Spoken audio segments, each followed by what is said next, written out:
চাচা দাঁড়াও মানে গেলি বাপু তোমার চাষে কটা ছাগল পুষেছে তাই কটা ঘাস কাটতে গেলাম। আচ্ছা চাচা বলছিলাম কি আমার এই ঘেরে একটা কর্মচারী লাগবে, তোমার কাছে কোনো সৎ ছেলে আছে?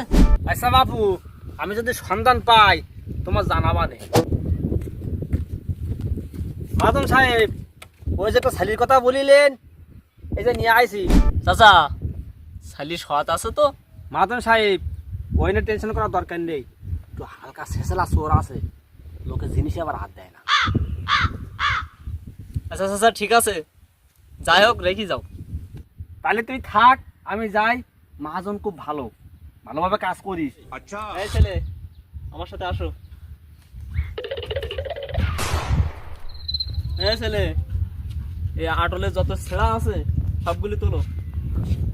বাবা কি ভাই তোর দেখে পাকিস্তান ইন্ডিয়া যুদ্ধের সময় বোমা মেরে নাকি ধরি আমার দ্বারা হবে না ভাই। ও আটলে ছেঁড়া তোলা মালা আমার দ্বারা হবে না ভাই, অন্য কি কাজ আছে তাই দাও ভাই।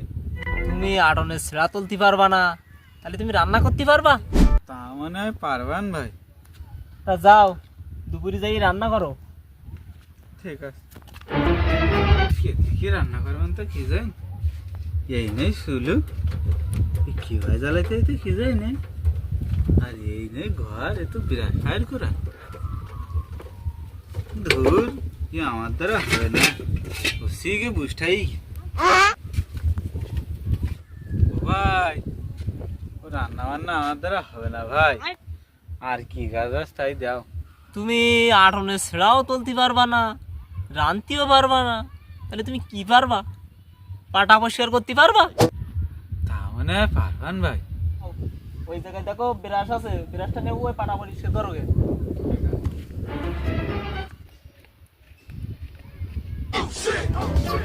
কি করে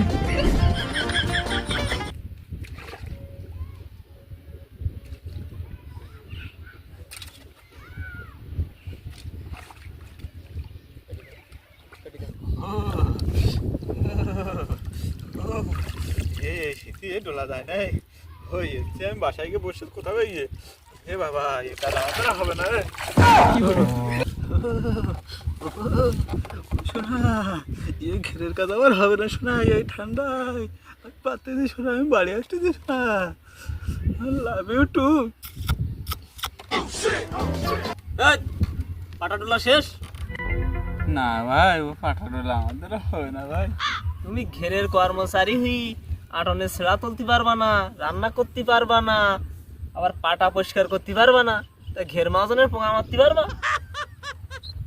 কনে ফেলাই মারবো ভাই।